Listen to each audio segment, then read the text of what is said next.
So the rules, of course, vary slightly depending on where you live, and different businesses are making their own decisions. But by the end of the week, most restaurants will be allowed to reopen to dine-in customers. On Monday, 41 Action News reporter Charlie Keegan took us inside Ronnie's restaurant in Lenexa, where masks were not required, at least for customers. Staff were wearing them. It's understandable since you can't really wear one while you eat when you go out to one of these restaurants. But we want a medical perspective on this. If someone wants to take their extended family out to eat, what are some of the things they should consider? So let's get back to Dr. Hawkinson this morning for that. Dr. Hawkinson, a lot of people have been missing restaurants. I know I have. If you decide to go out with your family and sit at a table at a restaurant, what do I need to do to be safe as possible? Yeah, right now when the weather's getting good, I think one of the safest things you can do is probably eat outside. That is an outdoor environment rather than an enclosed restaurant space.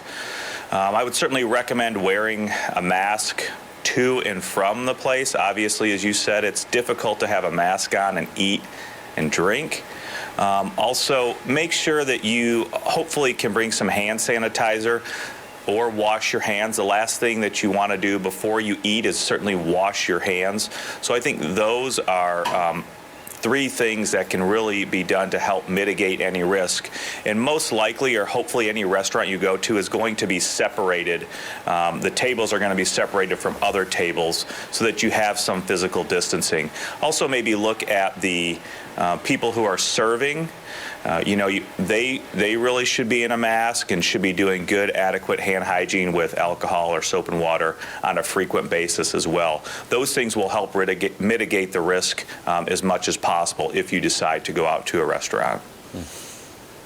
Okay, many hair salons and barbershops reopening. Some reopened last week. It is impossible to social distance when you're getting your hair done, even if they are taking precautions. Is that necessarily a safe move health-wise right now to go get one of those services?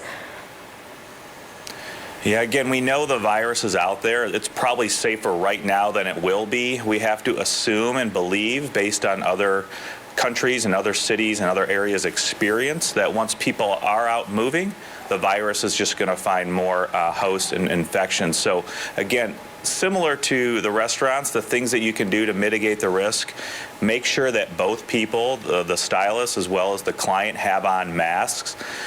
If you don't have the medical grade mask, and the cloth mask certainly will help protect other people from you, so the cloth mask in that way. Also, good hand hygiene by the stylist as well as the client. If you have alcohol sanitizer available to do that. Again, if you're the client or the stylist, don't be touching your face. That will help protect you from the client, and as a client, you'll be protected from the stylist as well. Gloves are being worn a lot by stylists and maybe people in the restaurant, the servers, things of that nature. It's really difficult to say if the gloves are really needed. Again, sometimes we think they provide a false sense of security, and people aren't doing the adequate, frequent hand hygiene with alcohol sanitizer or soap and water. So that's another thing to consider as well. You're not really worried about the virus so much on your skin, on intact skin, as it's not going to cause an infection, but it's when you put your hands in your face and it gets into your mucous membrane. So I think adequate, frequent hand hygiene is going to be extremely important in all of these cases. Dr. Hawkinson, a lot's been made on that 10-10-10 rule in Kansas City of that third 10, the contact tracing and keeping in touch with people who are in one place for longer than 10 minutes. You specialize in infectious diseases. Explain to us what the role is of those contact tracers now that we need more of them, and how that person could work to protect the public moving forward. Yeah, so contact tracing is very important. It's one of the pillars of public health, because we know you can spread this disease for 1 to 2 days prior to having any symptoms. It's going to be important to understand where you have been so that they can then go back to those places that you have been around the times you have been and contact those people.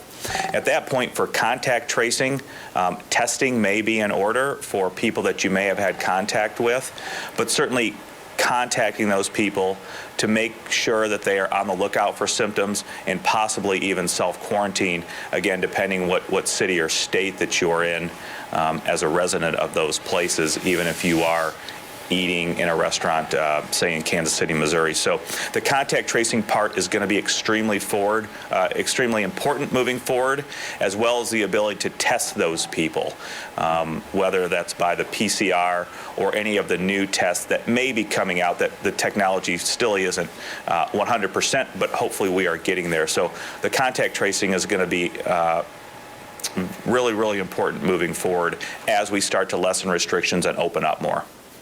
It's Dr. Dana Hawkinson from KU Health joining us as always. Dr. Hawkinson, thank you. If you missed anything that he said, these interviews will be on our 41 Action News Facebook and Twitter pages later in the morning.